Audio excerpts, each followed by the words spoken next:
ఉక్రెయిన్కు నల్ల సముద్రంతో సంబంధాలను తెంచేస్తామని, ఆ దేశానికి సముద్ర మార్గాలను మూసేస్తామని రష్యా అధ్యక్షుడు పుతిన్ తీవ్ర హెచ్చరికలు చేశారు. నల్ల సముద్రంలో రష్యా చమురు ట్యాంకర్లపై తరచూ డ్రోన్ దాడులు జరుగుతుండటంపై పుతిన్ ఆగ్రహం వ్యక్తం చేశారు. ఉక్రెయిన్కు నల్ల సముద్రంలోకి మార్గాలను మూసివేస్తేనే ఈ పైరసీ దాడులు ఆగుతాయని పుతిన్ టెలివిజన్ ప్రసంగంలో స్పష్టం చేశారు. అయితే ఇందుకు తమ దగ్గర ఉన్న ప్రణాళికలు ఏంటో పుతిన్ వెల్లడించలేదు.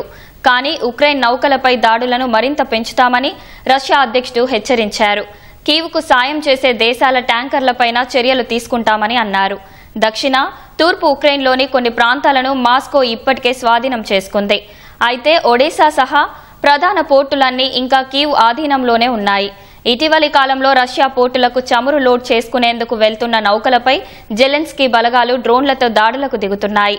ఈ నౌకల వల్లే యుద్ధం చేయడానికి రష్యాకు పెద్ద మొత్తంలో డబ్బు సమకూరుతోందని ఉక్రెయిన్ ఆరోపిస్తోంది.